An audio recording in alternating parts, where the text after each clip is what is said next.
Please take your seats. Our program will begin in 10 minutes.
As a reminder, Please sit at the tables that you've been assigned to. If you need help with where you're sitting, please find one of our staff with an orange badge. Thank you.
Please take your seats. Our program will begin in 5 minutes.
Please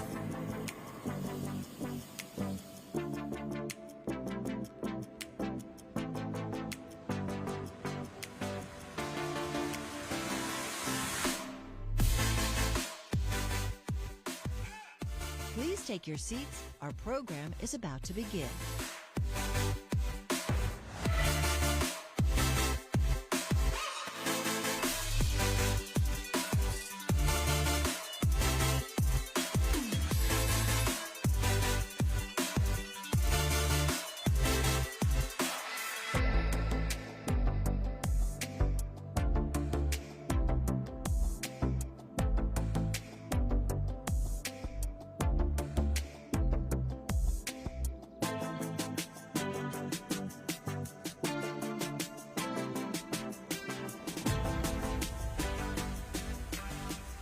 Please take your seats. Our program is about to begin.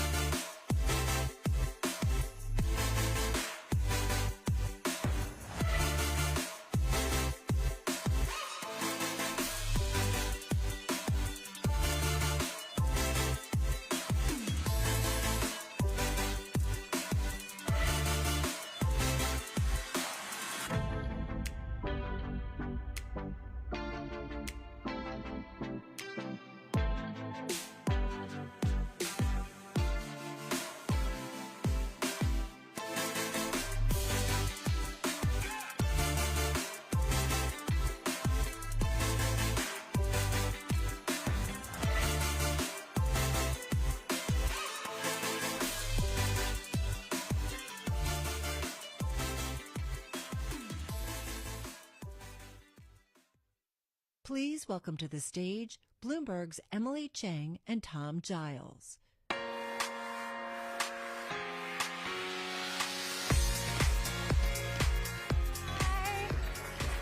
Hello. Good evening. Yes. Welcome to Bloomberg Tech and our evening of innovation.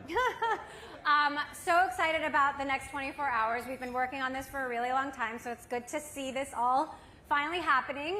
We're going to be talking about big ideas, AI, of course, and how you can all evolve with the times. That's right. Emily is going to kick us off in just a few short moments with a wide-ranging interview with Sundar Pichai, who runs one of the most consequential companies in the world. You might have heard of it. He's the CEO of Google and Alphabet. I'm particularly excited about my opportunity to interview Andrew Bosworth, one of the most influential chief technologies in Silicon Valley, which I think will be of interest to a room full of CTOs. We're going to talk about his learnings from 2 decades at Meta, what it's like to work so closely with Mark Zuckerberg, and what's ahead for Meta's hardware ambitions in the AI age. We've also got the hosts of the Great Chat podcast here. How many of you have been doing more group chatting lately? Like, don't you have a lot of group chats in your tech exchange? Yes? Yes? Who got added to one for the Secretary of Defense? Turns out this is actually powering decision making, and it actually kind of matters. They're going to be interviewed by Roy Bahat, our amazing leader at Bloomberg Beta, and we're actually celebrating the 12th birthday of Bloomberg Beta tomorrow, so super, super proud of them Happy for birthday. everything that they have built. And finally, Brad Gerstner, a longtime investor, also a podcast host, and maybe the loudest Midwesterner in Silicon Valley is going to be here. We're going to talk to him about everything from Trump to tariffs to the arms race with China, and we're going to pack in as much as possible. And we invite you to carry on the conversation right there at your desk, at your tables, during our breakthrough networking exchange. This is your chance to connect with your tableside peers around challenges, opportunities, the big questions that are shaping your business in this age of AI. So before we get started, definitely want to ask our sponsors, thank our sponsors, Salesforce, our presenting sponsor for this evening. So thank you, Salesforce, for making this happen. Yes, let's clap for Salesforce. And also just some housekeeping. We have an app that you can download. You can scan this QR code, get all the information about the agenda. You can talk to other attendees there. Our Wi-Fi information is on there. There's a tab where you can submit questions to speakers. We really want you to be part of this event. So please submit your questions, and we'll try to get to as many as we can. And additionally, if you don't already subscribe to Bloomberg News and all of our global tech coverage, first, shame on you. But today is your lucky day if you don't. On this page, you can click to get some subscription discounts. We hope you will. If you're enjoying the event, if you want to take part in the conversation, make an observation, make a complaint about some dumb question you think I asked, you can follow us with your on social media with the hashtag Bloomberg Tech. You can also tag us in your post. We're at Bloomberg Live on all the major platforms. And now, we're going to get started with the big event. We are going to be talking about how one of the most influential companies in the world will stay one of the most influential companies in the world. The CEO of Alphabet and Google, Sundar Pichai, is here with us. Let's welcome Sundar to the stage.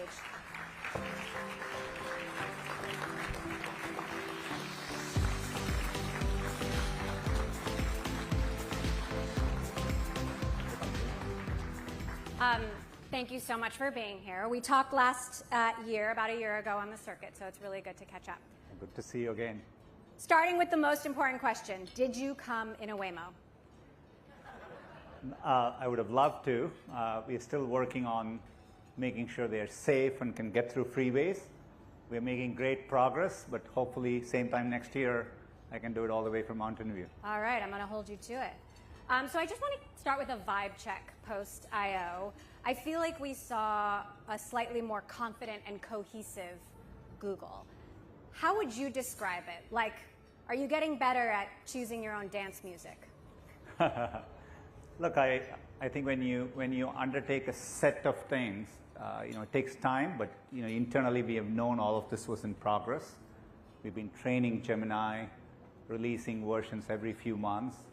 I think 2.5 was a real breakthrough in terms of capabilities, and it's at the frontier of where the models are. And so putting that in our products across our suite of products, I think that's what makes the story come alive. So candidly, I'm using chatbots more and I'm using Google less. Maybe you are too. What is the fate of search in a world of AI agents and personalized answers? Is it evolution or extinction? Look, people have been asking this question now for a couple of years. You've had these chatbots scale up to hundreds of millions of users. We've grown in queries.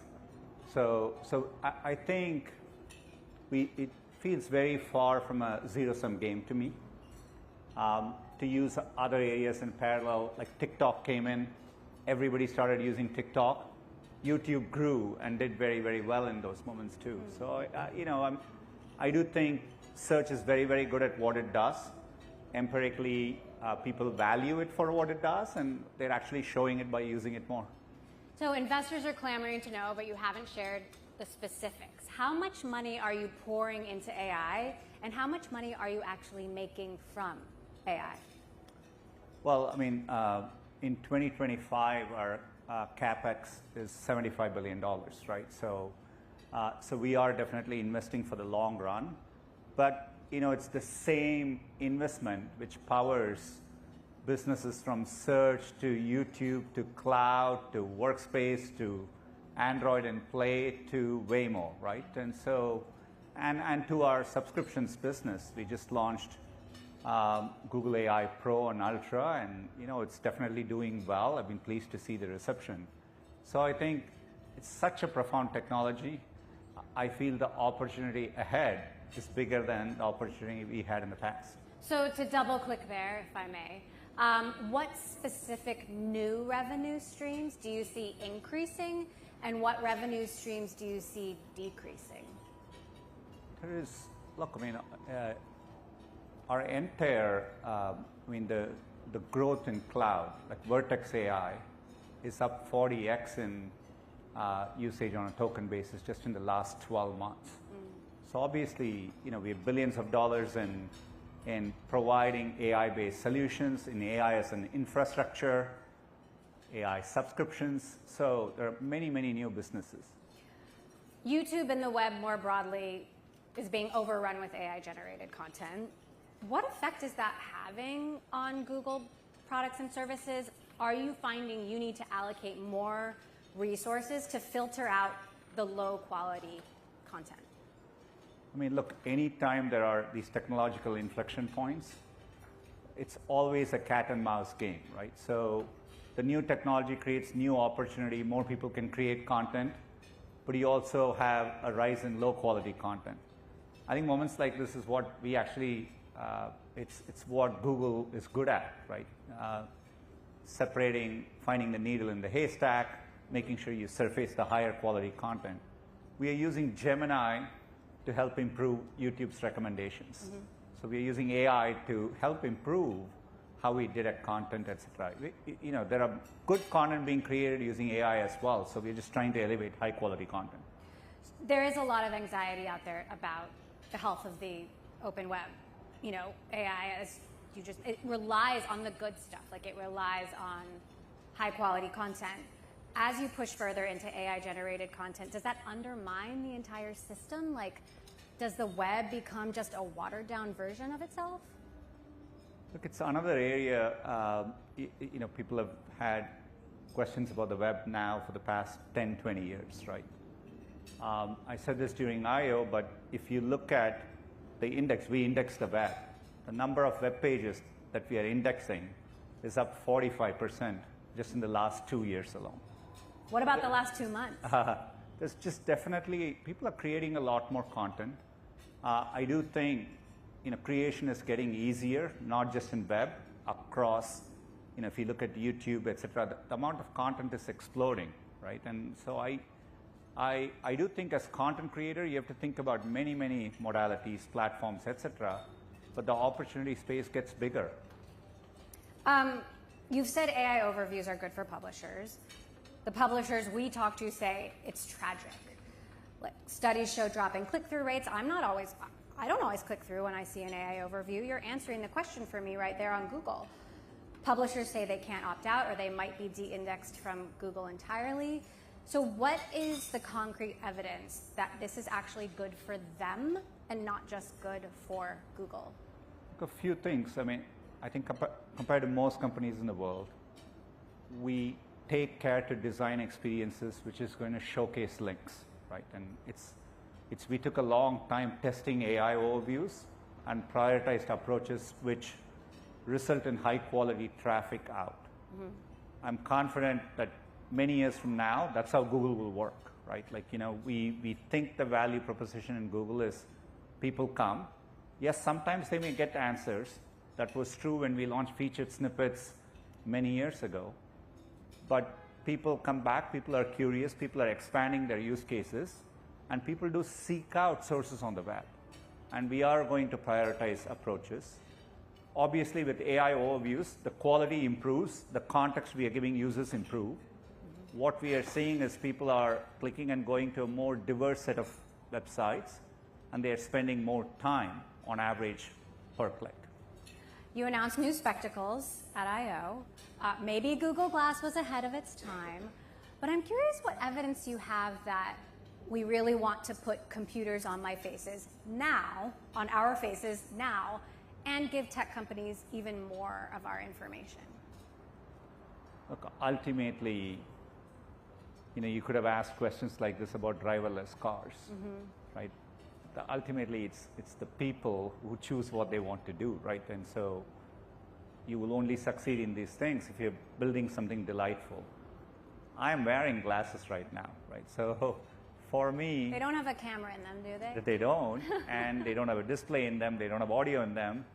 But if you could make something which is no additional cost for me, but when I want it to, it's going to give me important information, make it more useful, my life gets better. Look, I've been playing around with the AR glasses. In fact, I was talking with a friend who had it on and shot a basketball, and he had an air ball, and it told him like that was a bad air ball, right? So look. And he still wants to wear them? He found the experience delightful. His natural instinct was like, what should I be doing better, right? And so you're going to have these things be a companion, be a coach, all of it. So I think we have to do it tastefully, but if done correctly, I think people will respond positively. The Johnny Ive Sam Altman alliance. It seemed perfectly timed to crash your I/O party. Did that rain on your parade a little? And are you at all worried? Oh, look, I mean, I expect in this moment to be that there'll be a lot of innovation, right? I have enormous respect for what Johnny has done, and I'm looking forward to seeing what new computing devices are on the horizon. Mark Zuckerberg has said that almost all of Llama's code will be AI generated very soon. Satya Nadella has said it's as much as 35% for Microsoft right now. You've said 25% last year, I believe you said that of Google's code is AI generated. You have over 180,000 employees right now. Is it half that in the future? Look, I expect we will grow from our current engineering base even into next year, okay. right? Because it allows us to do more, right? I think the opportunity space is also increasing. I just view this as making engineers dramatically more productive, getting a lot of the mundane aspects out of what they do, allowing them to spend on higher value-added tasks. But that means it's an accelerator. People will be able to do more, which means maybe we'll create new products, and hence we will need more people. At least in the near term, to me, it looks like we will expand engineering velocity, and that doesn't mean we're constrained in what we will do. We'll end up doing more as a company as well. What about the long term? Look, I mean, horizontally as a technology, it's tough to predict all effects of it long term. Just the fact that today, 60% of the jobs today didn't exist in 1940, right? At least by MIT study by an economist called David Autor, right? So it is so tough to sit at any given time. I was just looking at YouTube in India. There are 100 million channels in India alone. There are 15,000 channels with 1 million subscribers. Just imagine describing this world to someone in India 15 years ago. Right. It would make no sense. So, I don't want to, I think it's a bit pointless to think that far ahead. But I think we underestimate how expansionary this moment is. So this isn't too far ahead, so I hope you'll humor me. But Anthropic CEO says AI could eliminate 50% of white-collar jobs in the next 5 years. Unemployment rising to 10 to 20%. Do you agree? Look, I think we should take those concerns super seriously, right? With this technology, to my earlier point about new jobs getting created, you're going to create new opportunities. I look at something like VO3 with video. It's clear to me you're going to allow pretty much everyone in the world to be a sophisticated creator. I can't sit and linearly, imagine what the impact of that will be, right? So you're creating all these new opportunities. You have tremendous positive externalities. We will tackle tough, vexing problems, make progress on areas like cancer, right? All that. Educate a lot more people. As part of that, there could be job displacement. I mean, those are serious concerns. So as a society, you have to think about how do you reskill people? What are new social safety nets that you would need? Those are super important conversations for society to have. But I think being too specific and saying that many jobs will be, I just don't see we have made predictions like that for the last 20 years about technology and automation. It hasn't quite played out that way. Yep. But I respect that, I think it's important to voice those concerns and debate them. And I think that those are important conversations to have. In 2 trials now, judges have said that Google is a monopoly in search and partly a monopoly in ads. How do you address the concern that your AI is built on an existing domination of search and ads, and that this is just reinforcing original monopolies? First of all, we disagree with the rulings, and we are in the process of appealing these things. Look, if anything, this moment has shown, I don't think there's anyone here who is using anything they don't want to use. You look at the success of ChatGPT or any other product. People are literally have more choice than ever before. The reason people use Google is because they want to use it, right? And so I think we continue to innovate. I think choice is good for users, competition is good for the world. So that's how I see it. You've said the remedies proposed are too extreme. Would you ever voluntarily break yourself up, control your own destiny? Look, they seem, compared to what the initial scope of the ruling was, some of the proposed solutions are far overreaching. We'll see how it plays out. I look at the amount of, we spent over $50 billion in R&D last year. Right? We are one of the top R&D investors in the world. We take such a long, we didn't build things like Chrome, and we've invested a couple of decades into these. Waymo, we've been building it over a decade. We've been doing that with quantum computing for over a decade. This amount of R&D, this amount of innovation, I think makes sense to do, and we take a long-term view. So that's how I think about it. I've heard you say a few times that you think of AI as an expansionary moment, but so far it does seem to be favoring tech giants and well-funded startups with access to GPUs and data centers and enormous amounts of capital. Isn't this really concentrating power in fewer hands, and is AI just another winner-take-all game? Look, I think there are, I'm confident there is a company that's going to be created with AI, just like when the internet happened. Many years after the internet happened, Google didn't exist. So, there's no doubt to me that 3 years from now, there'll be a company which will be dominant in this AI age, which we don't even know the name of today. Yeah. That's the only way things work in the future, right? So, you have all this information about us, and you have our deepest, darkest secrets.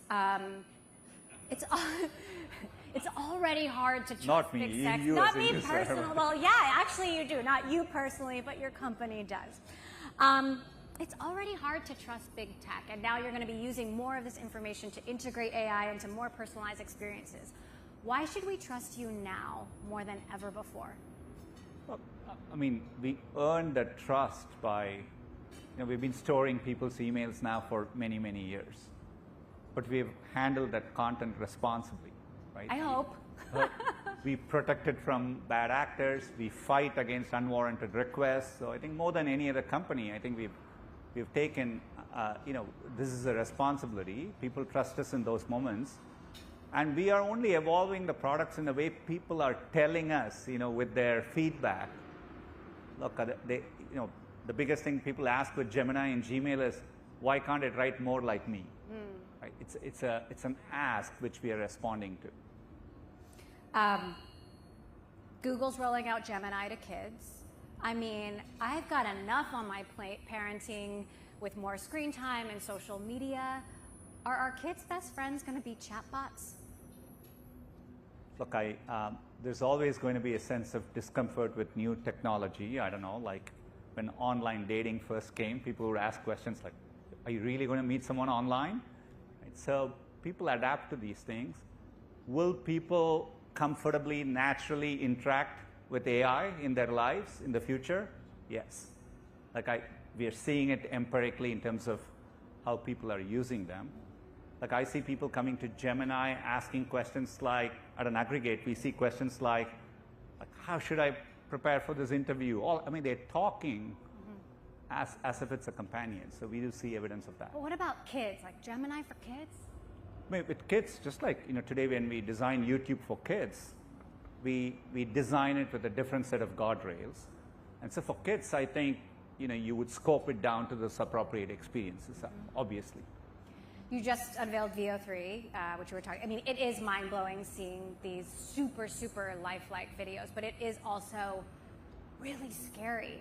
Is this the end of truth as we know it?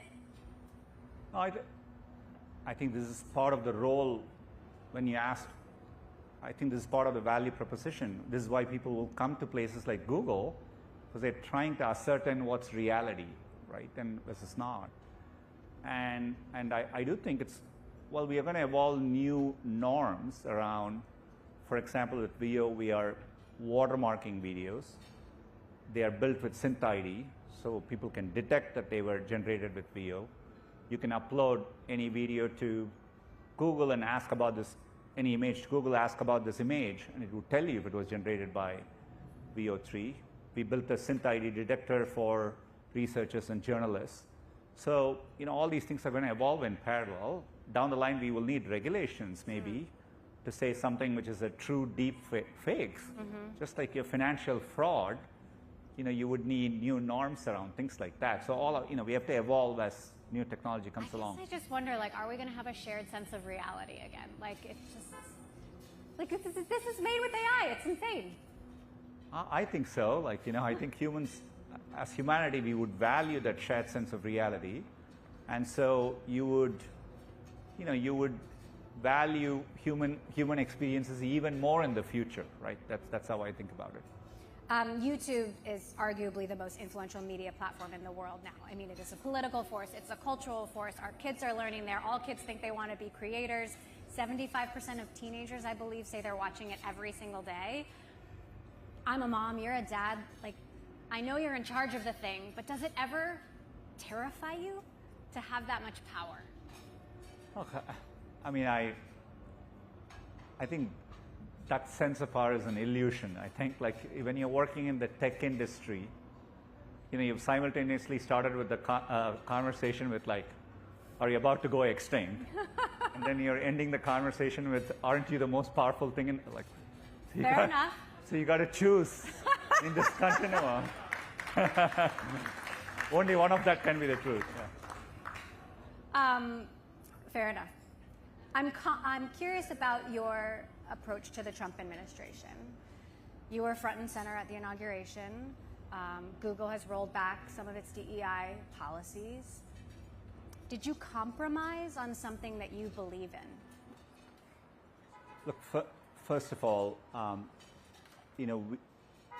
we are one of the leading American companies, global companies. In this particular moment, with the point of inflection around AI, I do think the next few years are critical from many aspects. So we are committed to engaging. We did that with the first Trump administration. We are committed to doing that. Look, around the world, we comply with laws and regulations in all the countries we operate in. Doesn't mean we agree with every aspect of everything, right? But as a company, we do have our set of values, and so we are committed to them as well. So I think, for example, as a company, I think we are committed to making sure we develop AI in a way that protects the planet. That's an important value for us, and you've seen us prioritize efforts around renewable energy. So we'll continue doing those things, but I think it's important that as a company we engage. There are many people in the administration, particularly around critical energy needs, critical infrastructure. These are all important areas we want to work together on. When you were on the circuit last year, we spoke about the criticisms, that Google and you personally have been too late to the AI game, too late to get AI to market, and I wonder, how has your own leadership style evolved over the last couple of years specifically? Have you changed at all to meet this moment of radical disruption? Look, I feel like this is the main thing I did as a CEO setting up the company is to really be at the forefront of AI. When I look at the depth and breadth of what we are doing as a company, across everything we are doing on multiple fronts, I think we are incredibly well positioned. But definitely, through this moment, it's a moment in which we realize it's a moment to accelerate at scale what we are doing, and that involves, stepping back and thinking about how you can make the company work faster, setting up Google DeepMind, bringing our best teams into one team, scaling up our AI infrastructure. Our capex is $75 billion. That was $20 billion a few years ago. So we are dramatically scaling up our infrastructure. So you're undertaking these big bets. Waymo, people are talking about it now, but 3 years ago, people were very pessimistic on it. I increased our investment in Waymo at that time. So look, so you are making decisions not based on what people are currently saying at any given moment, but with the long-term view in mind. Are you still getting involved in nitty-gritty product decisions, or is that leaving that to Sergey? Look, I'm fortunate to have Sergey. He's deeply working on the Gemini models, but I'm very, very involved in various aspects of our product decisions. I think you have to do that in the tech space. You've been CEO for 10 years now. However many years out it is, what kind of person do you think Google's future CEO should be? Look, I think it's important to understand, like, the products we build, tremendously impact society, and the journey of technology is doing the hard work to make sure you're harnessing it in a way that it benefits people, and that takes a lot of work, and I think that'll be an important quality to have. You're driving this massive technological change that's also bound to create like major societal disruption. How do you personally wrestle with that? Like, is there some philosopher or religion or deeper code that you turn to help you answer some of these questions? Okay. First of all, there are many of us doing this. I think ultimately it comes down to, you don't need much more than having empathy for your fellow people on this journey, and I think I'm doing what I'm doing, and so are many others in the industry, because you get a chance to positively impact people with the work you do, and that's the true North Star at the end of the day. What should kids be studying these days? Like, should they still be learning how to code? Should we still be getting computer science degrees? Like, I've got 4 of them, so they're probably going to be talking to AI asking this question, so my answer doesn't matter, maybe. Look, I think one of the things that's great about this moment is, I think AI over time will allow us all to pursue our passions more, right? And I think that's the truly liberating aspect of a lot of this. You're giving pretty much everyone a powerful tool to express themselves in the way they want to. And so I wouldn't change anything of what you're studying. I think I would still encourage people to follow their passions and find something that's of interest to them. I think pretty much all disciplines which are valuable today, there'll be a version of that valuable in the future. What are the limits of AI? Like, is it possible we don't reach AGI? It's entirely possible. I mean, like, we could be dealing with, look, everything we can see. I feel very positive there's a lot of forward progress ahead with the paths we are on. Not only the set of ideas we are working on today, some of the newer ideas we are experimenting with. So I'm very optimistic on seeing a lot of progress.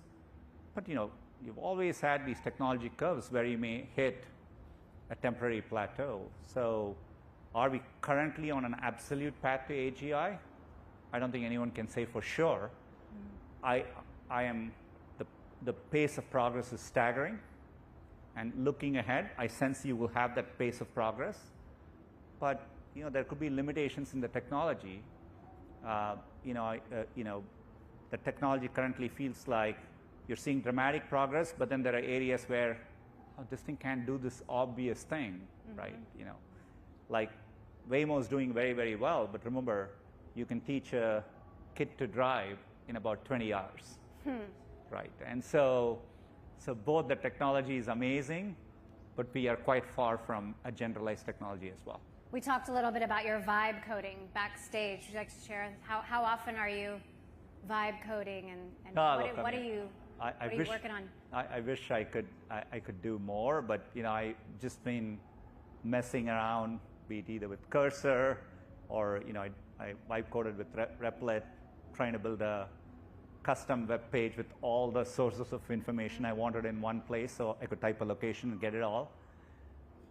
Partially complete, so but it's exciting to see how casually you can do it now, right? And compared to the early days of coding, things have come a long way.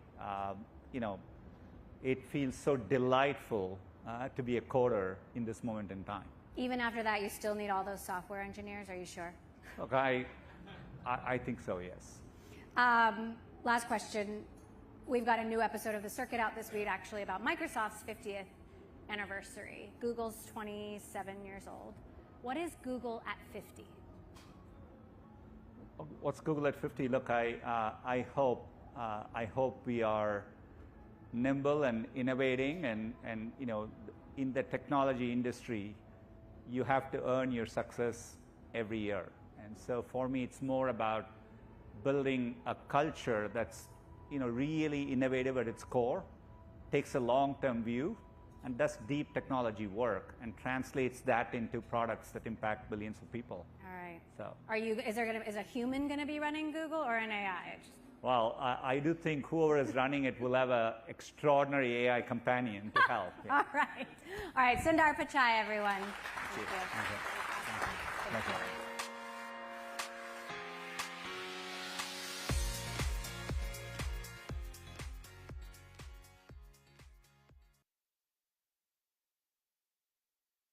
Please welcome to the stage Madhav Thattai, Senior Vice President and Chief Operating Officer of Agentforce Product at Salesforce, and Sundar Mehta, Chief Technology Officer at OpenTable. All right. Well, it's great to be here with all of you, so thank you so much. Sagar, thank you for being a great customer at Salesforce. You're welcome. A lot of customers, a lot of companies have this question about where do they get started on their agentic journey? What use case, what's the thing that I should go after? You guys have done a lot across your customer experiences, your employees. So how did you get started? How did you think about where you should focus? Yeah, so when we started, really, we were looking for efficiencies for our three audiences: restaurants, diners, and our internal employees. AI agents allowed for natural language conversations in a much more fluid and authentic way. So we started by saying, well, where do we have those conversations across those three audiences? Customer service was a natural first step. Thank you, Salesforce. We partnered with you to launch AI agents in our chat experiences. For us, a key metric was how many questions are we resolving without escalating to a human agent? And we were able to improve that pretty dramatically, but the potential is just so much higher as well, right? As we see how does the agent interact with our own internal tools and APIs, we know that over time we can just get better and better. For our restaurants, actually, a common thing that they had to deal with was people calling the restaurant to make reservations. And it's funny because OpenTable, when it was founded 26 years ago, was founded with the simple premise of make a reservation online 24/7. You don't have to talk to anyone, right? But despite that, people still pick up the phone, call the restaurant. And so what we said was, okay, how can we partner with great voice AI companies to bring a solution to market, allows a restaurant to answer the phone automatically, make a reservation, answer questions. Seen great success so far. Millions of calls answered, hundreds of thousands of reservations. A lot of times the person calling doesn't even realize they're talking to an AI. Yeah, what I love about that is I think picking an outcome, picking a clear KPI, this is what I want to orient my experience towards, I think is a much healthier approach to this versus just kind of trying to boil the ocean with a bunch of experiences. So that's really great. Now, as you've been on this journey, would love to hear about what are some of the challenges that you've seen? What are the things that you felt like you had to put more energy around? How did you get ready for it? So we'd love to hear what that implementation journey has looked like for you. Yeah, I mean, one of the, in addition to figuring out what's your metric, what are you targeting, I think understanding the data and is your data in a state where it can be consumed by this AI is a critical concern. So for internal efficiencies, we use a tool called Glean. It's enterprise search, knowledge management. And what it's based on is it says, hey, I'm going to take all this internal data and provide you an answer in a more intuitive way without having to read through all the documents, right? So previously it might have just shared the links. Now it's going to give you an answer. Obviously, like anything, it's only as good as the inputs, right? And so ultimately you need to really think about, okay, how do I make sure if I'm creating a customer-facing experience especially, what's the data going into it? And how do I evaluate the answers coming out? And so that can be testing, right? Okay, I have a set of questions that I know the answer to, and I'm going to compare and do some evaluations. It can also be things like monitoring for sentiment. So is the person that is interacting with this AI frustrated? Can you detect that from the conversation trace or the voice? And how do you actually then incorporate that into your learnings and your feedback loop? Because if you're not doing that, then you kind of have this, thing out there, and you just don't know how to evaluate, is it doing the right thing or not? Yeah, and I think, every step of that journey from let's pick the outcome, let's think about the configuration, let's think about what the data sources are, all the way through deployment, implementation, monitoring, testing. It's like we're in this world now where we're kind of creating an entirely new development cycle for these agents as they're starting to experiment. I'd love to hear, how are you managing, like, across your teams, across these experiences, particularly on, are we getting the outcomes we want? How do we know how to improve things? How have you thought about that at OpenTable? Yeah, I mean, when we started, it was definitely more top-down of, hey, here's the initiatives we want to go after. At this point, we've tried to democratize it to some extent, where we said, look, we can, as an executive team or as a leadership team, figure out all the potential use cases. You, as employees, know what you're spending your time on, and we want you to set goals for your own teams and organizations on how you're going to use AI to make your processes, your workflows more efficient. And that's actually been, pretty interesting in that you can potentially take a lot of wrong turns, but in this world, experimentation is key. And honestly, it helps us bring the employees along for the journey, right? Like, okay, how are you going to use AI to make yourself more efficient is different than us saying, here's a new tool, please use it, right? And so it's been pretty empowering for the organization to hear that message of, actually part of your job as a leader or as a person on a team is to actually get better at AI and use AI in your job every day. If you're a recruiter and you're thinking about how do I more effectively source candidates or filter through applications, if you're a marketer saying how do I reach the right influencer on Instagram or TikTok so I can run a campaign, all of those things, actually we start seeing bits and pieces bottom up being built out. Like, hey, I built a small agent workflow using the tools you gave us, or the development budget you gave us, and it's been actually pretty phenomenal. And with the right controls and governance mechanisms, et cetera, to allow right controls and governance mechanisms, but like different problems need different governance and controls. That's true. Right? So like, what does OpenTable do? We match diners to restaurants, right? I'm not building a self-driving car. I'm not making medical recommendations. Yep. I think we can take a little bit more risk as an organization, and that's the thing I try to tell my teams is like, if this is a little bit wrong, but we can get feedback and learn and improve it, it's better than the alternative. And so you just have to put that into context of like, what is the actual risk in what we're doing and in our products? And, can we take more risk? I say yes. No, that's great. And I think you've kind of led to my last question here, which is, when you think about the future of OpenTable as an organization, from Salesforce's vantage point, we believe customers are going to have lots of different kinds of agents. Agents facing their customers, agents facing their employees, and then a whole class of agents that are just doing kind of work in the background, kind of at scale work. How do you think about your agentic workforce? How are you all planning for that? What does that future look like for you? Yeah, and it's interesting because we're a hospitality company, so we bring people together, right? And that human touch is really important. That said, agents are here and they're here to stay. One thing I think about is how do I take my human workforce and help it be the people who are training and building out the digital workforce, and really involving them in the journey. I have like 7 or 8 different coding co-pilots in trial right now, and for some people it might be, well, that's a lot. Do you need all of those? It's like, look, I want to engage with my engineers. I want them to try and test different things and find out what works, what doesn't work.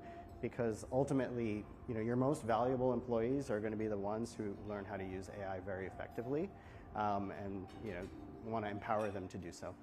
That's great. Well, Sagar, thank you so much for spending some time with us. All right. All right, good to see you. Thank you all. Appreciate it. The two most powerful words in the world that we know are, what if? And today, thousands of organizations are saying, what if? With the power to act on those words like never before. What if you could empower every employee with a limitless digital workforce? One that listens, learns, and acts all day, every day. Well, this isn't some far-fetched science fiction fantasy anymore. No, it's happening right now with AI from Salesforce. It's called Agentforce. Agentforce turns your vision into reality. Think about it, a future where every student, client, citizen, and customer experiences the best service possible. And your people?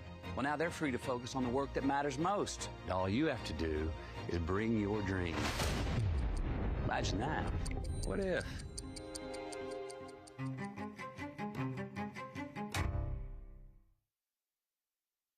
Please welcome to the stage Andrew Bosworth, Chief Technology Officer and Head of Reality Labs at Meta, for a conversation with Bloomberg's Tom Giles.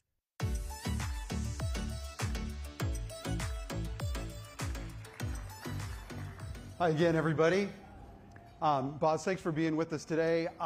We're talking to a room full of CTOs, and I want to start out by asking you about your role as CTO. You've been in place since 2022, I believe. In that short time, I want to hear, we've all read about the changing role of the CTO and how they've taken on a whole lot more responsibilities. How has your role evolved in that very, very short time? And then I have a follow-up. Yeah, I mean, CTO is a much less standardized role than CFO or CEO, which have kind of almost statutory responsibilities. We don't, and that's a consequence. We get away with doing as little as we possibly can. As any good engineer would do, fundamental premise of engineering is be lazy so that you can build the machine that does the work for you. That's beautiful. Even within my time, 20 years now almost, at Facebook, now Meta, each of the CTOs that we've had, Brett Taylor, Mike Schreffert, they've done very different things with the role and what the role was for them. So part of that's also a strength of Mark's. He kind of takes what we're the best at and puts it there and finds someone else to help us with the rest of it. For me, at least, it's been a very, very deep technology dive as CTO into these pioneering new technologies, augmented reality, virtual reality, now robotics. What a fun job. I have the funnest job around. Obviously, for different people, I do a large organizational footprint that I'm kind of managing, and I'm advising the company on strategy and AI and technology. So I have a role that is not that different to the job I had before I was CTO. But I actually think it's a great strength that as a discipline, we can adapt to whatever is needed by the organization at that period of time. So when you enter a new role, and by the way, if you don't already read Boz.com, I highly recommend it. I have gone way down the rabbit hole on this, and it's basically a treatise in management. You may not agree with all the principles, but I guarantee they will challenge you. And I've joked with a couple of my colleagues, and basically having read most of them, I pretty much have an MBA at this point. Thank you very much. But in all seriousness, when you take on new roles, I want you to take me back to something memorable that Mark has said to you that's been memorable and inspiring and motivating for you in adopting a new role.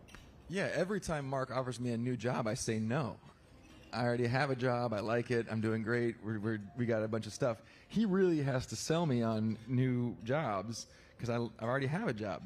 And he's really good at it. And what I think the really clever thing that he does, he's done it. He did it when I took over the ads organization years ago. He did it again when I took on Reality Labs at the time. It was called AR/VR.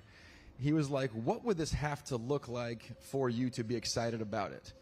And you go off and you already said no twice. So you're just like, all right, let's imagine that. And then you end up coming up with a thing that it would have to look like for you to be excited. And he's like, great, make it look like that. This is the great Mark Zuckerberg jiu-jitsu trick that you can use to get anyone to take almost any job, it turns out. And it's so effective because it gets us out of the present moment of thinking and into a new one. So, for example, augmented reality, virtual reality, I was just kind of skeptical. I wasn't sure. And I was like, well, for this to really be meaningful, you'd have to be taking on the mobile phone effectively with augmented reality, which is going to take this kind of an investment, which is insane. And for virtual reality, you'd have to be taking on something substantial like remote work, like people not having to physically commute to do education and jobs. And he was like, great, let's do those. And so then once that's thrown down and you've already sold yourself, basically. That's a pretty good trick. You wrote a memo that was circulated in late 2024 and it was published in 2025. You talked about this would be the year of greatness for Reality Labs, a time determining whether the metaverse would go down as the work of visionaries or a legendary misadventure. We're about halfway through the year. Where are you on that trade-off between the visionary outlook and the misadventurehood? Yeah, history has its eyes on us, so to speak. I don't know if it will judge it at the end of this year. We'll judge at the end of the decade, but this does feel like the pivotal year. The thing that so many people get wrong is we tend to think of years as interchangeable. We're like, yep, every year you just like turn the crank, you get 1 unit of work, it's all equivalent, and it may average out, but it is definitely not the case that every year is of equivalent opportunity or value. Some years in a decade are just worth more than other years for environmental reasons, for competitive reasons, for technological reasons. Coming into this year, we knew. We've done a couple of interesting things. We'd broken through with the Ray-Ban Meta AI glasses. It's a convergence of 2 different investments of ours coming together in a way that was not just exciting to consumers, it's exciting to our competitors. So suddenly, we go from toiling in the relative obscurity to being very much in the world with a product that is very attractive to consumers and thus competitors. So your window, the clock has started on competition coming. And that just means that the progress we make in this year is of disproportionate value to any year before or after it closes. And so I really wanted to impress upon, especially some of my younger engineers for whom they're like, oh yeah, cool, this is like another year in the career. This might be the biggest one. You might 5-6 years from now look back and be like, man, that was the year. I should have cranked hard on that year. And we've had years like that before. 2008 was a crazy year for us at Facebook, and there was the downturn, and there was also an opportunity that came with that. So we've had crazy years, and I look back, and they weren't all of equal value. And the amount of work I put into those special years had disproportionate impact on the ones that followed. What do you need to see by the end of this year to help you answer that question, to determine whether this was make and not break? Yeah. The way this will be judged in the limit of time is always the market. The market is always the determining factor. Do people adopt the technology or do they not? And that is what ultimately will drive competitors and industries to standardize or formalize around those things. The market is actually, especially when it comes to hardware, a trailing indicator. So you look for early indicators. To some degree, you do have to have a level of confidence and taste in-house. This is something I learned from Sheryl Sandberg. Sheryl used to always talk about most companies don't fail because they got beaten by a competitor. Most companies fail because they didn't execute their own plan correctly. And so what I try to do with the team is really focus us not so much on the competitive landscape as on are we executing to our standards. And so we have a set of ambitious plans for the year. Right now we're on track, but admittedly a lot of these plans are kind of back-weighted, especially some of these research programs are yielding now. So what we'll know by the end of the year is whether we executed on our plan or not. What we'll know in 5 years' time is whether that was enough. Right, we'll come back to some of your specific plans in just a second. I want to talk a little bit about the announcement that came down just last week with Anduril. You're going to jointly develop extended reality for the military. Last year, you said Meta would let U.S. government and contractors working on NatSec use your AI models for military purpose. Obviously, there's a shift at hand. What's driving? Is it political? Is it economic? Well, no. So for quite a few of us, it's personal. I mean, so in my case, I have family members in the armed services. I want them to have the best equipment available, and I've always been a very patriotic American and believe in the importance of our role, not just inside the nation, but globally. So there's a much stronger patriotic underpinning than I think people give Silicon Valley credit for. But taking a step deeper, this is actually a return to grace for the Valley, potentially, not just from Meta, but from Google and other companies. The Valley was founded on a 3-way investment between the military, academics, and private industry. That was the founding of it. There would be no technology if we weren't all tasked with the problem of computing naval ballistic trajectories during the first two world wars. Like, that is the heart and soul of the investment that led to what we are today. And that really got severed for a while there. And some of that's because of the procurement laws that changed in the 60s and 70s. Some of that's the Last Supper that happened in 1985. We ended up just kind of going our separate ways, and I think we're worse off for it. I think we're spending more money for worse technology in the public sector, and I think the private sector is not attacking some of the most valuable challenges for us to solve, and I think it's a mismatch. So I'm pretty excited about the opportunity to bring these two things together, and it makes a ton of sense. If you think about the amount of private investment that Meta has put into developing novel technologies, things like silicon carbide for our Orion AR glasses. These have obviously positive applications for the military, and not just the military, but also for more broadly inside of government. There's a bunch of research that would benefit from this. And we would benefit from them being partners of ours. So you really can work together on these pieces. I'm pretty excited about that.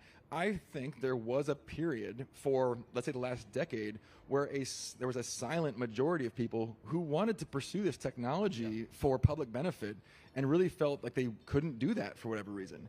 And I think the tide has turned enough where that majority is actually much more comfortable being vocal about their belief that this is good for not just us as a business, but for us as contributing to the whole of mankind. How much bigger do you anticipate military will become as a segment for you? It's way too early to say that. So far, it's like a 0. So, let's start with 1 and go from there. I think there's no reason it couldn't be meaningful in the impact that it has. Realistically, consumer markets are the markets that are going to drive costs down for military benefit. When they adopt consumer technologies, or when consumer technologies are developed at scale with their applications in mind, that's when the American taxpayer benefits. That's when the American soldier, service member benefits, because now you've got technology that's at scale, proven for consumer grade, which is really like the only way to get cost-effective new technology.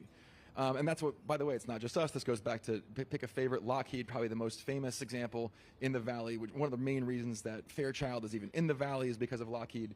So there's a long history here that we are kind of hoping to return to, but it is not even day 1 yet. Are there technologies you will not develop for the military? You're working on a framework, and what does that tell you? Like, what shouldn't you do? Yeah, well, first and foremost, we're not a defense contractor. So the reason we have this great partnership with Anduril, they're a defense contractor. They've got a system and a program. We're supplying them with parts. So everything that we're doing is for consumers. Like, we're developing technology with a target on consumer audiences. It turns out a lot of that technology could be multi-use. Right. And that is really where I want to establish the partnership. So we're not changing anything that we're doing one way or the other, so much as we're now extending the connection to and through Anduril to the government if they want to take that technology and kind of run the last mile with it. Got it. So speaking of early days, still early days in terms of Reality Labs, still generating about 1% of revenue, if my math serves, for Meta in the first quarter. A decade from now, if you have your druthers, will we think about Meta as much a hardware company, as a social media, as a communications company? Yeah, thank you. I certainly hope so. I think we've finally turned a corner to at least turning some heads. I think people are paying attention now to what we're doing in a way that wasn't happening 5 years ago. I think the convergence, not just of the hardware investments, but the AI investments in particular, have been the real watershed for us in helping people understand why we've always believed having these devices be wearable and having sensors and having context in the world around you has been so important. And it's like, oh yeah, of course, now that you realize there's going to be a potentially super intelligent assistant that's operating there, you want it to have, for free, all the context on what you've heard, what you've seen, what you're doing, so it can help you the most out as you go about your day and try to accomplish what you're trying to accomplish. So we feel a lot of vindication on that. I think the question is, will it be us? Will it be a competitor? That depends on our execution and their execution. I have a lot of confidence that the paradigm that we're in right now, which has been stable for a long time, right? The phone that you all have in your pockets now is roughly the same as the phone you had in your pocket 4 or 5 years ago. There's not really a lot of new innovation happening at that scale. There is a lot of things. The phone is the greatest consumer electronic device ever built, and yet there's also a lot of things that we wish it could do better or different. And I think with AI and integrated context with the world around us, that becomes more and more obvious. So I'm very confident that the paradigm will shift in that time frame. And you all know the saying, we get a lot less done in 1 year than we think and a lot more done in a decade. That really is going to be true, I think, when it comes to these shifts. I hope that when people are using our technology, our hardware, I want the experience of it not to be the hardware. I want the experience of it to be connecting with each other, connecting and being more capable, connecting with superhuman memory and vision and hearing that allows you to accomplish your goals more. Like that, it still should be an experience that is a software-motivated experience, but that would not be possible without this hardware. Is 10% of total revenue in 10 years way outlandish, or? I thought this was a CTO conference, not a CFO conference. I don't know where we're. No, I mean this in the most generous possible way. We just don't think of it that way. It is a cliche in the Valley, I know, but like, if we build the consumer value, I'm very confident that the monetization won't be a problem. If we don't build the consumer value, then it's all going to zero anyways. Yeah. So, never bet against Mark is a reasonably good proxy that we can use here. We are committed. We have conviction in this work, and we're putting the money in to demonstrate that conviction, and we're getting the results out that we anticipated on the kind of schedule that we anticipated. And we don't measure that in market results. We measure that in capabilities that we've unlocked, things that were previously not possible that are now possible because of the work that we've done. And so we have a faith that that will pay for itself in the long run. But I don't have the schedule of returns on me. Well, looking at the specific products, I had the opportunity. Actually, if you have or have used a pair of Ray-Ban Meta glasses, raise your hand. It's my people. So it's a pretty good number of you. I got to try them out. Some of my best friends are Meta Ray-Ban users. You're probably going to see some footage of me trying them on. Really impressed with the sound, really impressed with that ability to kind of listen to music, take photos while you're walking around. Were you surprised by how successful they've been thus far? And can you update us on, last I read, 2 million sold around February? I'm not going to give an updated unit volume number. I'm getting myself into real earnings jeopardy here, you guys. I don't want to be on the earnings calls. You understand that, right? That's not, the goal of every CTO is specifically to never be on the earnings calls. So it's funny, it's a great evidence of like how small changes make a big impact. Before the Ray-Ban Meta glasses came out, we had the Ray-Ban Stories. And the Ray-Ban Stories were a substantially similar product. They had audio, it wasn't quite as good. They had a camera, it was a little lower resolution. And it just didn't sell that well. And none of us even liked it that much yet. It was kind of cool, but was it kind of gimmicky? And we took another rev at it, and we figured, look, we're going to do this one more rev. It probably won't do much, and then we'll put the category to bed, and we'll focus on the display glasses, the ones that have displays in them. And the team just did an unbelievable job. And you look at it, and it looks almost the same. It's just a little thinner, and it's got a little bit better sound, and it's got a little bit better camera. But everything about it is better, and it's night and day. It's a product that you love. So it really is a testament to the team, not to me, not to Mark, but to the team that built this, Lee Chen Miller, among others, who just had put all the polish in all the places, and then the entire package came together. There wasn't one change they made that unlocked the value. And yeah, then as soon as we launched it, it was just an immediate hit. And we had to start scrambling to build more, and now there's we have generations planned going from here forward. Great, looking forward to that, and looking forward to us breaking news on some of those. What do you think of Apple's Vision Pro, and do you need to move up? Do you need a higher end vision of Quest? Yeah, I mean, I don't necessarily start with like a market and work back. I will start with like, who are we not serving? What consumers are currently not well served? Apple Vision Pro, you've all probably tried it. Stunningly beautiful displays, really a sight to behold. They did some incredible work doing the eye tracking through the lens, which is why you need insert optics. You can't bring your own glasses because otherwise it wouldn't work, to get really accurate eye tracking. So, from an engineering standpoint, it's wonderful, and congratulations to that team. From a product standpoint, you can tell it's their first offering in the space. Listen, I just told you about how our Ray-Ban stories didn't do well, so I'm not trying to take anyone out behind the woodshed here. First generation products are hard. It's not until the second or third generation that you really figure out and hone the thing. And they made a lot of mistakes in that in terms of weight and where the weight was. This glass piece way out off the nose, that's a long lever arm, and that lever arm is physics. That's not a good thing when you're putting pressure on the face. So they made some mistakes that as soon as I saw it, I was like, it's a rookie mistake. It's like they'll bounce back from that, but they're gonna regret that one. So I think it was a beautiful device. I think they executed really well on a lot of the pieces of it. I think it failed what the market wanted for reasons that were predictable if you were in the space beforehand. I'm sure they'll bounce back with something spectacular. I don't know that we need to have a more expensive or a higher end device. I think the question is, what room is there?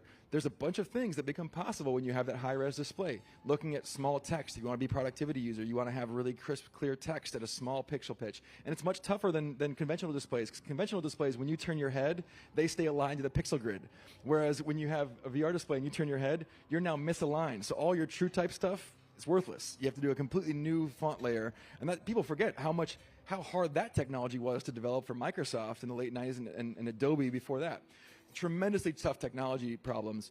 And so there's a set of jobs that you want to unlock that you need to have certain resolution displays, and those just cost a certain amount of money. So I think it's always driven from what are the use cases you want to unlock and work backwards from there. Is that something that you are actively considering at this moment? Yeah, for sure. I mean, I think, and we have been before. We've played with high resolution displays a bunch every generation. It's just a cost benefit question of like, hey, sure, people would love this. Would they love it at the price we would have to charge for it is the question. And thankfully, there's a lot of great investments there. So we're playing with a couple different headsets now. You may have read about them. And none of them are locks for shipping yet, much to the chagrin of the journalists. Sorry, Mark. But there's a bunch that we're playing with and we're talking to partners about that have some of these ideas in it. Great. Looking forward to that. If you mentioned smartphones earlier, do you see spectacles, headsets as a replacement for or a complement to smartphones? We've always talked about the mixed reality devices, VR devices, as being kind of a laptop style market. It's like I use this joke a lot, but if you're ever on your phone and you're answering an email and you're like, no, this is not a phone email. This is a laptop email. And you put your phone down, you upgrade your power. And you're like, yes, now I have all the windows and I will have all my research. And it's like, this is a laptop email. There's an increase in power that comes there that we all recognize, and you just know instinctively when you're in what zone. The headset should feel like that. It should feel like a crazy upgrade. This is not a laptop email. This is a headset email. Now it's like the world is your oyster and you're just moving things through the universe. So I think there's a story there. Certainly in the limit, I think AR glasses replace smartphones. That's a ways off. Smartphones are incredible, and it's not just that they're great devices and they're convenient and we're used to them. They also have an incredibly entangled ecosystem of software connected to the rest of the world around us that is going to be very slow to move over. And a lot of people who aren't going to want to move over because it's going to disenfranchise them or disintermediate them. So I think that'll take a longer journey. The good news is they work really well in concert. The platforms don't make it easy. Sundar does better than Tim. But the truth is with AI, you've got this obvious use case where it just makes sense to have these wearable devices, even though you also still have a phone. So we're not in a place anymore where it's like one or the other and you have to pick today. They will coexist for a long time. Early on, you were responsible for one of your jobs was growing and designing the culture of the engineering team. Tell me about how the culture of the engineering team has changed in recent years, and I'm also curious about many of whom are foreign-born, and we're in a situation now where the government wants to limit the number of foreign-born people who come into the country in various different ways, whether it's student visas, H-1Bs, build a wall at the border. Do you have concerns about that and our ability as a country to continue to be innovative and at the cutting edge? Yeah, well, working backwards, so I think we're obviously in favor of high-skilled immigration, and you want to be a net gainer of global talent. And I think that's something that we, very clearly on the record for, and you can see in our employee base, that's something that we believe in. But it's funny, like taking this a cut deeper, like the culture that we care about for engineering is a problem-solving culture. So we have these sayings like nothing at Meta is someone else's problem. So when you come in, we try to indoctrinate every engineer to be like, hey, if you see a bug somewhere, don't just scroll past it. You file that bug, follow up on that bug, help them debug it, like help them get the logs. Like, hey, if you need to add more telemetry, add that. Like, what are we doing here? And the idea that we all own the whole surface as opposed to being into these niche categories. One of the things that's been interesting, I think, if there's been a big shift the last couple of years, it's a return to focus on what we can control. Like, there are a set of things that we have that we are uniquely capable of doing. We're the only ones shipping AI glasses right now. We're the only ones doing it, and that is it's an incredible opportunity. It's a gift. It's a responsibility, and no one else can do it. No one else in the world, no matter how much they care about it, can do that.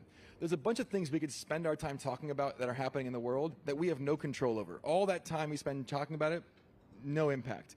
So aligning our ability to have impact with our conversations internally, that's been hugely important to us. So the things that we can talk about, that we want to spend our time talking about as a company internally, are the problems that we have right in front of us, that we're the only ones that can fix. Today there's someone who can't get into their account because we have a login bug. And that's a devastating impact to that person, and we could fix that. No one else can fix it. So, early on, this was easy because we only had one product, Facebook. We were all relatively young people. We were living and breathing the product in our personal lives. It was all kind of one thing. That's not the reality today. Today, it's a huge, sprawling suite of products, lots of different things. We have way more specialists than we used to have. People forget when we started, it was the web. The web was awesome. I missed the web. The web was everything. It was just one surface, and it was all super thin. It was amazing. Then as soon as you went to mobile, okay, well, now you have the web and the Android and the iOS team. That's okay. Well, now we've got hardware. We're working across all kinds of different things. So we have a lot more specialists. We have a lot more surface area. There's a lot more, and we're a much bigger going concern for the broader polity. That we're in the news for a bunch of things, and it's really easy to get yourself worked up into a lather in the news story, but we don't get to control those things. The thing that we get to control is what am I going to do with my next 8 hours, and I'm the only one who can fix these problems. So that has been the big shift, is helping people, hey, tune out the things that you can't have an impact on. I'm not saying they're not important. I'm not saying you don't care. I'm saying you can't have an impact on it. What can you have an impact? Let's crush that. Last few seconds, things you can have an impact on. Meta has made some controversial changes around content moderation, drawn a lot of criticism for that. At what stage do you feel it's your responsibility to guard against harmful content and hate speech and an unsafe place for people of color, trans community, et cetera? Yeah, I think there's two different parts. We want to have this be a safe community. The beautiful thing here is that capitalism actually works pretty well for this, which is if you went to Facebook and you experienced a very negative place, you would not come back. We lose you as a customer. That's why we have our community standards approach, which is like, hey, let's make sure that we're building this place so that the majority of people most of the time are having a mostly good experience. That is why they come back to this site. We really got to a place where people were getting kicked off of the site for jokes that they made, for things that was like, that really was not actual harm to any actual human. Just think about it to yourself. How many people do you know personally, because I promise you it's not zero, that have lost access to their accounts, that got kicked out of Facebook for some reason, they got a warning for some reason? Almost all those stories, those people didn't deserve it. Because we've built these systems, and those systems have a huge negative incentive if they leave something up. But if they kick someone off the account, there's no closed loop there. So I just think anyone who's in an engineering system understands these heuristics have to be tuned. And if you have a penalty function where it's high penalty on false positives, low penalty on false negatives, you're going to have a lot of false negatives. That's just how the system is going to be. So we make these adjustments. They're interpreted through a political lens, but it's really much more practical than that, which is like we want as many people as possible to have the best experience possible. That is like our wonderful capitalistic incentive, and it works really well. It's why I think we actually have like the nicest social networks compared to the competitors. Compared to, pick a favorite, Blue Sky, X. I will take the quality of discourse happening on our networks over those, and I'm in all of them. That's my personal opinion, and that's like what our incentive is. So, for us, again, trying to boil it down from an engineering standpoint into like, what is the real impact here? And making sure we just had systems that were not calibrated. And as a consequence, too many people were losing access to their accounts. They're getting content taken down that shouldn't have been taken down. And you have to make a correction on those things. Boz, thank you so much. Please join me in giving Boz a round of applause. Appreciate it.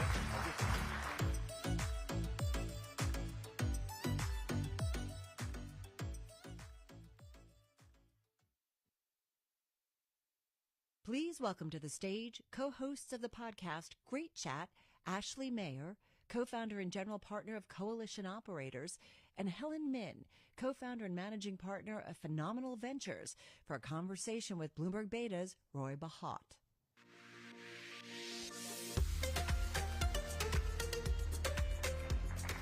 You're going to take pictures of us. I'm going to take pictures of you. I'll probably post it in a group chat. Okay, so group chats, the engine of modern work.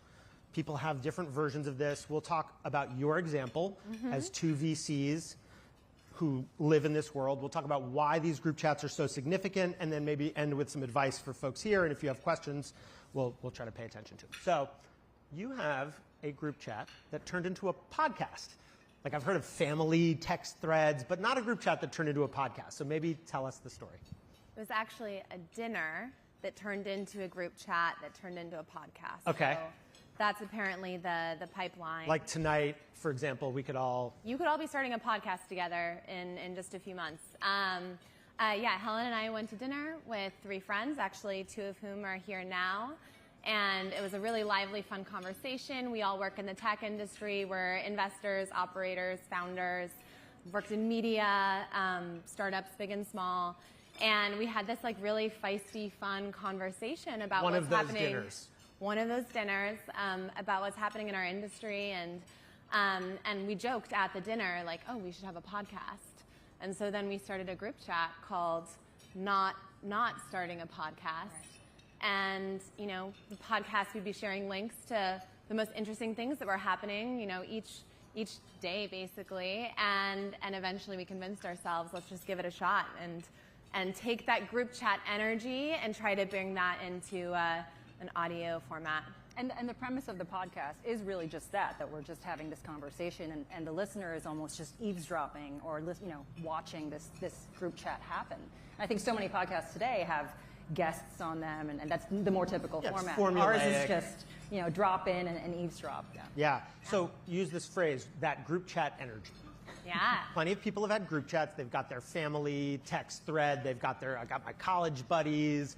But there is that energy. And so maybe just give us examples of, if somebody said, I don't believe you, group chats are not this central engine of work or the central nervous system of modern work. What are some of the examples of the group chats that are prominent in your work lives? Yeah, I mean, I can only speak for the group chats that I'm in, and most of them are in some way touch like the startup ecosystem. And I think that group chats are maybe especially entrenched in our industry because startups and venture, it's kind of like a loose, trust-based network. And group chats are a format that fits perfectly with that, right? I think we're also more informal in our communication styles. So many of my group chats are emerging manager groups. Helen and I both have funds. Alumni groups. That's a bunch of new venture capitalists. Totally. Can I just get specific for a second? Yeah, let's When we say group chats, what platform is that on? Oh, I mean, for me, WhatsApp is probably the biggest platform, although our But if you want to plan a military action, I hear you can go to Signal. Yeah, exactly. And then if you've got some crypto, you're Telegram. on Telegram. So there's different chats for different purposes. And actually, let me just ask, would you consider a Slack shared channel, a Discord? Like, how broad does the idea of this group chat energy get for you? Yeah, I think Slack is the OG work group chat. Yeah. And especially now that you can, have external parties. I mean, we've been planning for this. Yeah, we created a group chat for us. Slack group chat, yeah. Yeah, we had for the founders that we backed, before you could connect other companies to your Slack, we just hacked it with their API, and it's been active with hundreds of people ever since. But okay, let's keep going with examples, though. So you have one for new VCs. So I can give an example of a chat, but then also why it was so impactful. So I did this venture fellowship program called Kaufman. It's investors from all over the world, all different sizes. I think I was the smallest fund in my class. And when Silicon Valley Bank collapsed, everyone was impacted. We were all scrambling to figure out how do we support our startups in this moment. Like my management company bank account was in Silicon Valley Bank. Everyone's, trying to figure out what's going on. I didn't have to go and email a bunch of different, or text a bunch of individual investors to see what they were doing. There were 60 people in this group chat who were immediately sharing resources, sharing information, troubleshooting. I also had 3 or 4 other group chats that had investors. I'm sure all of us were in a lot of group chats during that period. And it was kind of this amazing moment of this ecosystem organically coming together to support each other and to figure out what was going on. All right, I want to bookmark that group chat born out of crisis because I think it's happened a few times and is worth tracking, but just more examples of the kinds of things, most useful work-related group chat you're in. Well, so, my examples are going to be venture-related as well, but I'm in a lot of alumni groups. So I'm a former Facebook employee, Dropbox, Chorus, Plaid, and they each have their own. The former Facebook employees are all in Facebook groups for that group chat? Messenger groups, yes, Okay. are pretty popular, and WhatsApp is owned by Meta, so Sure. Plenty of WhatsApp groups as well. And I think that's a great place where people are posting, like deal flow, where they're talking about a new company that they're starting, or that they heard about this great company, or they're just talking about new technology in general. And so let me just ask a question about that, which is a lot of those people are employed, as are many people in this room. Their employers, if they were looking at that, might think, wait a minute, where is the line between what belongs private and what gets shared in these less formal kind of, there's a fast-moving energy. Sometimes the messages disappear. So how do you think about what's appropriate in those contexts? That's such a great question, and this reminds me of, so I led enterprise marketing at Dropbox about 10 years ago, and one of the points that we love to make to CIOs was that there is really not a learning curve for using Dropbox. And your employees already know how to use it because most likely they're already using it in their personal lives. And I think the same goes for group chats because whether you believe that your employees are creating group chats of their own to sort of make decisions really quickly at all hours of the day or not, they probably are. And so I think right now we're at that moment where we understand what group chats are, but we have yet to really fully understand the implications of it on business. So. Yeah, I remember. I agree with that. And part of it is because we haven't really noticed the emergence of this. It's one of these tectonic plates that shifted. Right. Crisis does cause a pop in use of these communities. You mentioned SVB. We had a lot of the same experience. I also think during COVID, there was a lot of, we need to drop our usual norms. So how does a crisis create a group chat and what happens from there on? Yeah, it's interesting. So, in the case of SVB and then also COVID, I was leading communications at Glossier at the time. And so, we checked all the boxes: in-person, office, physical products, supply chains, stores that had to be How to look good on Zoom? Yeah, exactly. Yeah, exactly. I had to lead an all-hands on Zoom. There were a lot of, new things we had to figure out. And I didn't just have my amazing team. I was in communities with comms leaders at all the other companies who were figuring this out in real time. And so some cases those communities exist. There was a community that was purpose-built that came together around COVID for heads of comms to figure out how do we operate in this new world. I also think they spring up between friends. Another crisis that was more of a spectator sport was when Sam Altman was ousted from OpenAI, and I feel like I had 6 different group chats, with different constellations of friends and industry acquaintances where we were all sort of, working through that story together. It's funny. In fact, the other day we were talking about how did we meet? I think we actually met through that comms group chat that was created, because when I hear, oh wait, there's a bunch of great CTOs in a group chat together. We've got one for AI technologists. My instinct now is dive at that and figure out how do I get to know all these talented people. And so the war room, I'm just going to tick off a few things that exist in other contexts where a group chat may be a partial or even complete replacement for. The company war room of we've got a crisis, we need to figure out what to do. Conferences, I say this maybe at the expense of this right here, but you can get to know other people, professional development, events, meetings. What other purposes can some of these group chats perform? Do you find your media through group chat? How does it relate to your use of social media? Yeah, I think that social media has failed us in many ways. More recently, that's come to light. I'm going to say social media has failed us. You whispered a little, but failed us. Boz out of the building? Yeah, it's okay.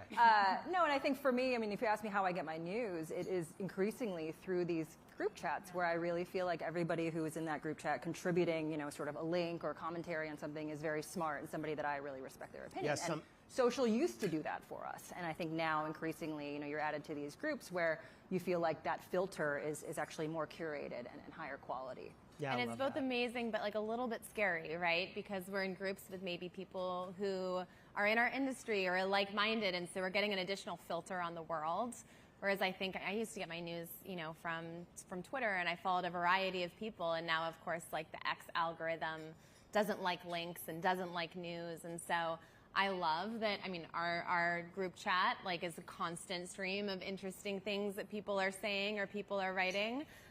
But I don't have the same breadth of exposure that I used to. Yeah, the trade-off of the privacy of an environment where you feel real trust, and you can talk about, I did break that thing, and I'm not going to pay. It feels rare to be able to just say the quiet part out loud, but you can do it in group chats in a professional setting. Somebody even pointed out to me something in my own behavior.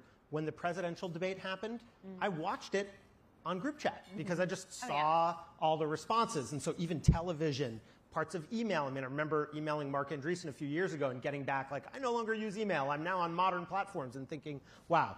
Okay, so where does it go from here? I'll take that. I mean, I think the rise of group chats are because, maybe workplace communication did not serve us, right? And so what used to take, let's just go on the pace of technology and how quickly things have to move today. What used to take place in days over email or weeks, over in-person meetings are now happening minutes, hours. Totally. And so, the question is does this just keep going, faster and faster and faster? And I think, I'm a believer that things sort of hit their upper limit and then the pendulum swings backwards. And this will just similar to sort of remote work, where we saw all of the limitations of remote work and all the benefits of in-person work once we were fully remote, right? And then we were starting to go back. I think something like that will probably happen around group chats. And so where is this all going? Tested in tech by going to an extreme sometimes, just so we can integrate what works. Where do you think it goes from here, Ashley? Yeah, well, I'll take a slightly different angle. So prior to being an investor, I ran communications at a number of companies, and I'm fascinated by thinking about group chats as a new channel for communication. And so if you have a piece of news or if you want to influence a certain group, you're actually probably much better off trying to find the right group chat to bring that to than you are, putting it on Twitter or even maybe landing an article in Bloomberg. Yeah, I'm old enough to remember when companies hired their first social media managers. People were like, you have a person whose job it is to do that? I don't know, maybe there is a company that has already hired or should hire its first group chat manager to bring some order to this. So another thing I've noticed is that the culture really differs on this from community to community. Some people have never installed Signal before, this group chat doesn't figure in their lives very much. For somebody who is curious and wants to explore, if you were them, where would you start? I mean, you probably already have a group chat, even if you're not thinking about it that way. Right. You have a chat with your family where you're coordinating stuff or sharing photos. That's a group chat. Yeah. And so I think a lot of it just starts with thinking more expansively about what that format can do. And then some of my favorite group chats have happened kind of organically. They come out of a dinner, they come out of an event, they come out of finding that, you and a group of people are excited about a similar topic. So I think the good thing is there's really no downside to starting a group chat. If it doesn't stay, it just slowly goes down people's feeds. And so, I don't know, just get started. Yeah, in fact, I said that this morning. As you know, I wrote a guide to how to build and run a group chat. And I realized in writing it, this is one of these few things that the experiment is relatively inexpensive. And so people can just try it. Other advice on people who are exceptionally good at this, because I do think people who are exceptionally good at group chat will win in the workplace over people who aren't. They'll get more information, they'll be faster, all these things. A quick pro tip to being great at group chat before we wrap.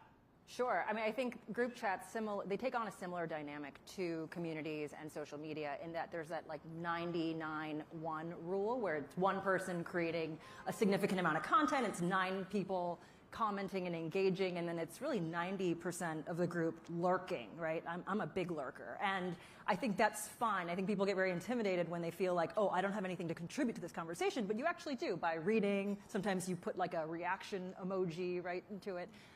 And so I think that like when you see those dynamics play out the same way in group chats, you really know this is like a legit communication platform. Love that. Yeah. My advice is tasteful memes. Tasteful like, memes. slide them in. People That's will want you not in an their group oxymoron? chat. Well, I mean, like memes that are purpose-built for that. Yeah, no, I get it. I go with the Game of Thrones Daenerys boom gif. Thank you both. As 3 investors who all actively invest in AI, I think we may have pulled off the only panel at Bloomberg Tech that does not mention AI. So here's to people connecting with one another. Thanks, everybody.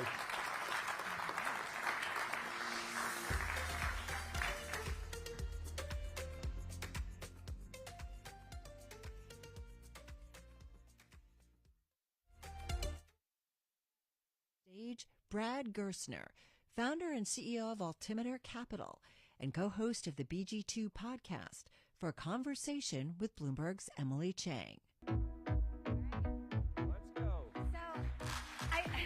I told Brad this is our last panel, and he promised to spice it up. So Bring the heat. Buckle up. Bring the heat. First of all, are you BG1 or BG2? It was really bothering Well, me. I mean, like, Bill Gurley is a lot bigger. Let's call him BG1. I was going to say you're BG1 for us tonight, so thank you. Headline is, you are going to the White House on Monday. Yeah. This is a big deal for you, something that you've been working on for 4 years. Yeah. Something that you proposed is going to be in the tax bill, and it all has to do with giving kids financial flexibility. Yeah. So-called, they're now being called Trump accounts. I don't know how you feel about that. But the idea is that every kid born in the United States will get $1,000 that they can't touch. Can't touch. Until they're 18, and that will grow. Can you explain it to us? So first, great to be here. The piece of legislation is called the Invest America Act. It's a big bipartisan piece of legislation in both the House and the Senate that got incorporated into the reconciliation bill. And the reconciliation bill is really a vehicle for pulling in underlying budget-related pieces of legislation. It's a fast track. So it's a filibuster workaround in the Senate for passing budget-related items. I've been working on this for 4 years. You heard Sundar earlier tonight talk about the need to evolve the social safety net, the social contract in the age of AI. And this idea was very simple, right? We need to move to an ownership society. 70% of people don't participate in the upside of America. They don't have accounts that compound. They feel left out. They feel left behind. Less than half of people under the age of 40 have a favorable view of capitalism. So the answer was pretty straightforward. Let's make them all capitalists from birth. So when they get their Social Security account, they will now get an investment account, privately owned, assigned to them, seeded with $1,000 from the Treasury. So the total cost of this, 3.7 million kids born a year, $1,000 each kid, $3.7 billion. Just to contextualize that, that's about the cost of a single Patriot missile battery. In Washington, they call this budget dust. It doesn't even register to give every kid in America a private account from birth. But the exciting thing that we'll be talking about Monday at the White House with many CEOs and all the leaders of the House and the Senate is it's really a 401k from birth. We're going to have announcements where the CEOs will say, we will add to the accounts of the kids of our employees. So it's going to represent millions of employees in America who will, the companies will add to those accounts. We're going to have philanthropists that are going to talk about multi-billion-dollar contributions, not to a charity, but directly into these kids' accounts so it can compound for their lifetime. If you start with $1,000, you add $750 a year. Moms and dads Venmoing in 10s and 20s, grandparents' birthday money, companies adding money, philanthropists adding money. If we do this, $750 a year, it's $50,000 at age 18 when they can first touch it, but they see it on their phone. They own a little bit of Dell, a little bit of Microsoft, a little bit of Berkshire Hathaway, a little bit of United Airlines, the S&P 500, the 500 best companies in America. At age 30, it's $175,000. And if you don't touch it at age 50, it's $1 million. It gives hope to the 70% of people right now who say, you know what, this system's not working for me. It's rigged against me. It's the coastal elites that are doing it. You know, I'm from rural Indiana, and when COVID hit, right, a lot of my friends from high school lost their jobs. There were a lot of layoffs across the country. But what did really well? The market did really well. And that was the first time I talked about it. In October 21, I said, this period of time has worked really well for the investment class, but it hasn't worked really well for the rest of America. This gets the rest of America into the game. So whatever you think about the reconciliation bill, whatever you think about, whatever your politics are, I hope that everybody can get behind this because it's a big bipartisan effort in Washington. So on that note, I'm curious what you think about the perception of an emerging rift between Elon Musk and President Trump. Elon did call this bill a disgusting abomination. He did. What do you think about that? Well, as you know, I'm a big fan of Elon and friends. And I think that, and I also believe and have fought for 30 years over the fact that we need some sort of balanced budget amendment in the country. Like I do think it's immoral to pass on $50 trillion of debt. I was just with my 14-year-old. That's why I was a little late. Who has a musical tonight, and you know, it's unconscionable that we live a higher standard of living today by borrowing on a credit card that's going to come due on their watch. You know, and so I think we have to get it under control. Ray Dalio has talked about a plan, 3-3-3, 3% growth, getting our debt to GDP ratio to 3% and keeping inflation under 3%. Scott Bessent has subscribed to the 3-3-3 plan. You can't do it all in a year, right? When Elon came on board, listen, nobody was more excited to think we could cut $2 trillion in 1 year. The problem is every $300 billion you cut is a 1% headwind to GDP. So if you cut $2 trillion in a single year, you have negative 7% GDP, right?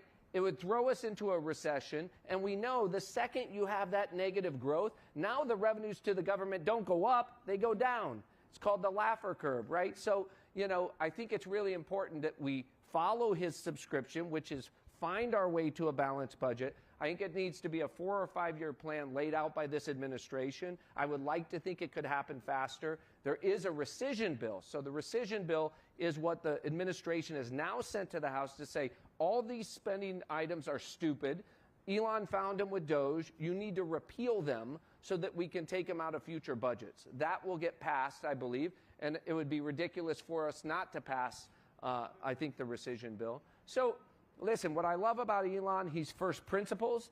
He's brought, you know, he's an incredible driving force in this country. I love the fact that he was in D.C. and he speaks his mind, and I imagine the president's going to speak his mind as well, which is, I think, on balance, this bill is the best we can do right now. Maybe the Senate can make some further tweaks, cut some of the costs, but either way, we need to get on this path to 3-3-3. You do a lot of representing of Silicon Valley inside the Beltway. You've been to Mar-a-Lago. What grade would you give Trump so far on tech? And obviously, tariffs impact tech. Yeah. Well, let me just talk specifically about tariffs and AI diffusion, which I think is really important to everybody in this room. I went on CNBC, I think mid-April, end of April, and I said, the president has fielded a team of rivals within the White House. It's like The Apprentice. Door one was nuclear Navarro. $2 trillion of tariffs, get rid of the Internal Revenue Service, and we're going to replace it all with tariff revenue. We're going to go back to the time of William McKinley in 1886. Door two was, I call, fair trade Bessent. We're going to have 10% across the board tariffs. It'll generate a couple $100 billion in tariff revenue, and we're going to re-onshore critical industries, you know, like chip manufacturing, precision manufacturing, you know, some medical supplies. I said, if the president goes with door one, nuclear Navarro, I'm out. It's bad for the U.S. It's bad for the country. It's not going to move us forward. It's going to alienate our allies around the world. But I thought Navarro brought an important set of arguments to the table, but I'm glad the president has gone with Bessent. Bessent has been front and center on all the Sunday shows. He's negotiating the China deal. I think we are going to land the plane on tariffs and end up in net a better spot. But how's that going to impact the AI arms race with China? Yeah, so listen, we were on a horrific course in terms of what has been called the Biden AI diffusion bill. So this was a piece of legislation, not a legislation, it was a rule made by the Commerce Department under Biden, which created a complex set of rules and regulations that NVIDIA had to jump through, or anybody had to jump through if they wanted to have any chips or any models outside the United States, right? So you had Sundar on earlier. It's the equivalent of requiring Google in 2002 to say, oh my God, this search is so dangerous that we're not going to allow you to go to any other country until you come to Washington, get on bended knee, ask us whether or not you can launch Google in India, and then we'll have some bureaucrats make a decision as to whether or not that's safe. That would be a terrible decision for Google in the age of internet. We ended up running the table globally in internet. And if we're going to win the AI race with China, we needed to do exactly what we did. Under the leadership of David Sachs, who's the AI czar, the president has repealed the Biden diffusion rule. And you saw the announcements in the Middle East. I will tell you, I was in the Middle East, right? And we say to our allies, AI is existential. It is existential to your national security, to your economic security, to everything about your country. But guess what? We're not going to give it to you, right? We're saying we're not going to give you our chips. We're not going to give you our models. That was a path to ruin because China's not that far behind, and you would have had the China AI stack literally run the world. Somebody, one of the ministers in Saudi Arabia said to me, that Huawei had gone from 0% market share to 40% market share, and they were months away from making the decision to go with the Huawei stack, right? Because they can't be left behind. They have to do something. So it was incredible to see that 180-degree turn. I think we're now on the right path. But the next real debate is the export controls to China. I talked about it on the pod today. We've got a ban on rare earths by China that's going to cause us massive problems in this country. We can't get magnets. We need magnets in almost all the industrial products we produce, certainly in all the electric motors. So now we have car companies that are going to have to shut down because we don't have access to magnets, and China has a monopoly on these because of rare earths. On the flip side, the United States is banning all AI chips into China. And what I said today on the pod is it seems to me the smart trade for the president when he talks to Xi on Friday is, first to land the plane on tariffs, but I would trade rare earths for AI chips, deprecated B30s, which NVIDIA is now producing. Why would I do that? Because the U.S. has to have time to build our critical supply chain when it comes to rare earths and to magnets, and certainly we're going to do that. Secondly, we will generate a lot of revenue for not only NVIDIA, but for, to diminish the trade deficit and tax revenue. It's $40 billion business, NVIDIA in China, to keep them on the CUDA ecosystem rather than allowing them to have a monopoly on the Huawei ecosystem. So I think we need to do that. And then finally, what I would say is when you say to China, AI is existential, but you can't have any of our chips, it forces them into the corner to have to make a move on Taiwan, which would be devastating for the world, devastating, I think, for China, devastating for the U.S. There's no need to do it. We need to get our supply chain out of Taiwan. It's going to take us 4 years to do it. So if we want to pick this fight, rare earths over chips, do it in 4 years. Do not do it now. So you were early in NVIDIA, which is, you saw that wave coming early. We talked to Sundar a lot about jobs, and I'm curious what you think about Dario Amadei's prediction. 50% of white-collar jobs, 10 to 20% unemployment in 5 years. Yeah. I think it's nuts. I think Dario's brilliant. He's built something that's really incredible, but I don't know what the motivation is behind the scare tactic. Right, it could be regulatory capture, like I'm out in front, so now shut it down. Remember when Elon suggested a pause for 6 months as well? Those things always, I don't know, the market always wins. And I'm like, let competition, I trust competitors to go out and compete and to win. And, I don't necessarily want an FDA in Washington picking winners and losers in AI at this very, very early stage. I will tell you what we have seen through every single technology epic, every super cycle, starting with computers, mainframe, going to personal computers, desktop, internet, mobile, social, cloud, is it leads to more, right? It's expansionary. Look at the U.S. GDP. It's accelerated. It hasn't So decelerated. did you believe everything Sundar said? Like, the web's only going to get bigger and better, and it's better for publishers. Well, I mean, I would just say this. People will be more creative and empowered. It's less about belief, and it's more about studying history as to what has happened, right? Starting in the Industrial Revolution, all these arguments were made, and they didn't come to pass. Our economy ended up massively bigger, and people ended up massively better off. Did everybody end up better off, right? Were blacksmiths better off as a result of the Industrial Revolution? No. But if you look at the jobs today that exist in the world, I'm giving a talk this weekend at my 25th business school reunion on this topic, so I've been doing a little research on it. Congratulations. Yeah. 70% of the jobs that exist today did not exist in 1940. Okay? So we have to evolve, and we have to expand, right? There's no, this idea that somehow we can, slow down AI and therefore we will not disrupt things. That has never, ever worked anywhere. It won't work now. It will lead to more abundance, but yes, I also think this is going to be disruption at a rate we have not seen before. Why? Because I told you the curve is steepening, right? So I'll give you an example. If you look at Google, it took them 8 years to get to 1 billion searches per day, right? ChatGPT has gotten there in 2.5 years. Why? Because we all have these supercomputers in our pocket. Everybody has complete access. 9 billion of these on the planet today. Do you know how many total mobile phones there were in the year 2001? 200 million, and they were all dumb. Nobody could access the internet on them. So technology diffuses a lot faster. For your enterprise, you have to move faster, or you will be disintermediated faster, right? Consumers, if they don't make themselves bionic, what am I doing with my 14 and 16-year-old? I'm not saying don't use screens. I'm saying make yourself bionic. Learn how to use this stuff. Learn how to use deep research, right? That's how you're not replaced by this. So I think both can be true.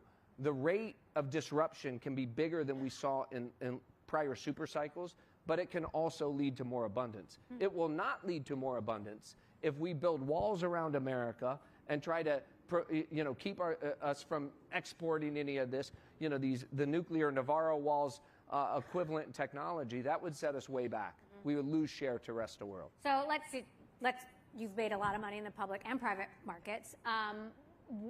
What's your view? Where should people be placing their bets, especially when it comes to tech in the public markets? And on the private markets, are we in an AI bubble? Some of this has to be hype. Yeah. So we run Altimeter, has about half of our capital in the public markets. I've been doing this now for 20 years. I've been in Silicon Valley for 25. And how many $1 billion? A lot. Over 10. No, but on the public side, I would say this, and my kids are now open up their Robinhood accounts and are kind of getting into this, and every kid, once we pass the Invest America Act, every kid in America will be inspired by this type of ownership. But the reality is this is a golden age of margin expansion. I tweeted about it last week. I called it game. What do I mean by game? Well, if you look at the number of job growth out of the Mag 7 over the course of the last 3 years, basically been zero, right? Their margins have expanded dramatically. Why? Because, you ask about jobs. Sundar said, well, we'll have a few more people or whatever. We're not going to lay a bunch of people off. May or may not be true. I've talked to other CFOs of other Mag 7 companies who said we could do this with 50% fewer employees in a few years. That leads to regulatory Washington issues, societal issues. So they don't necessarily need to do that, right? They can grow into it. But Jensen Huang was on our podcast, and I asked him the question, and Jensen said, listen, we're going to 3, 4, 5x our company, but the number of employees will only go up by 20 or 30%. So it's not going to keep pace, which means margins are going to expand. So find the leaders in whatever category who won't compete away those incremental margins and buy those, right? They can be industrial companies that are leaders. They can be healthcare companies that are leaders or technology companies that are leaders. I think this is the age of margin expansion. And then I know we're running out of time, I know. so I'll quickly hit the, I told you we're going to jam a lot in. If I'm going to drive all the way up here, we're going to get after it. So on the private side, I hear a lot of the bubble talk, like you. Like I said, that's kind of the I'm giving this talk at HBS. Think about when I was there, 1999, 2000. I was there at the peak of the bubble, and I was there when the bubble burst, right? And I was helping to start General Catalyst at the time, a well-known venture capital firm. And, you know, people say, oh, this is just like it was then, right? And we were all out of our mind then, right? So I went back and looked at a few things. Take Amazon. Amazon, in 1999, or in the year 2000, its peak value in the year 2000 was $150. This is not split adjusted. I'll give that to you in a second. It was $150.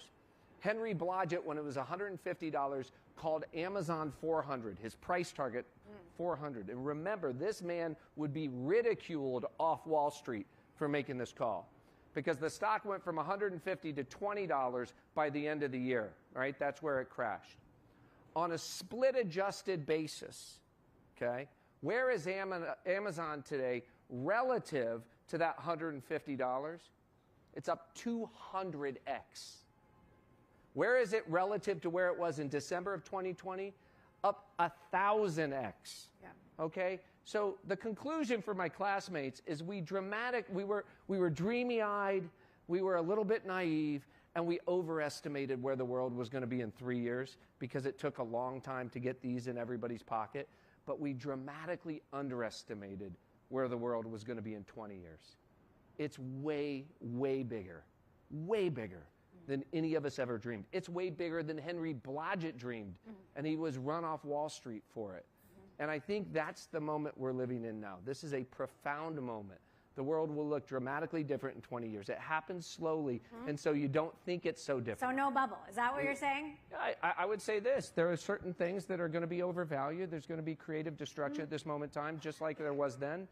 But when we look back, I think at OpenAI as an example, the market leaders that emerge are going to be way bigger. They're going to be way bigger than the winners in the internet.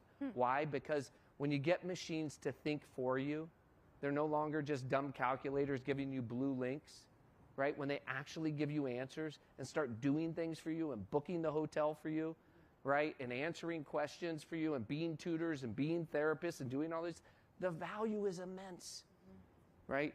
I'll leave you with this because I know we really have to go. Back in 2000, technology represented about 3% of the global GDP.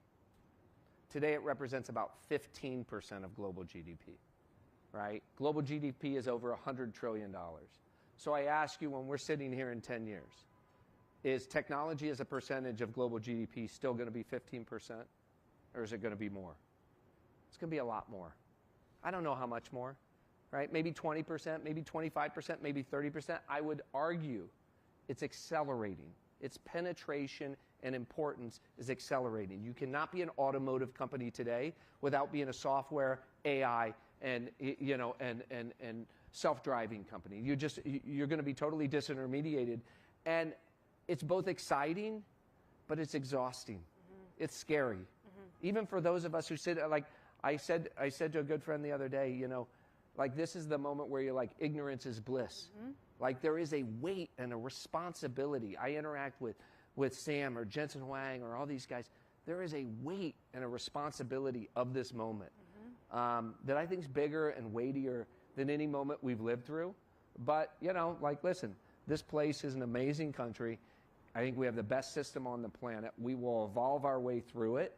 And I think we're going to come out way better on the other side. All right. Well, you said you would bring the spice, and I think you did. So thank you, Brad. BG1, don't tell BG2 that we said that. Thank you. Thank you. Thank you. Thank you. I'm not going BG2 pod. BG2 pod. Thank you. Download it now. Okay. Thank you all for being here. Thank you to who are we thanking? Our presenting sponsor, Salesforce. Thank you, Salesforce, again for this dinner. We've got such a great lineup tomorrow, so I hope you all are coming back.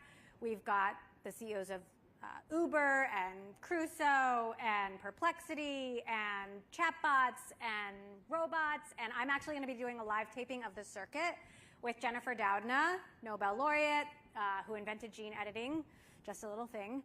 We're going to have a lot more networking over breakfast and lunch, especially if you're in the innovator circle. And tonight, we've got some more conversation and networking to happen as well. So again, with the help of Salesforce, our presenting sponsor, we've put together some networking prompts to help you continue the conversation. There are some folks from Salesforce serving as table hosts as well. And if you didn't get to check out the Agentforce activation, please do that. You get to learn how to build your own AI agent and all that good stuff. So enjoy the rest of your evening. Tomorrow we start again at 8 a.m. So thank you so much.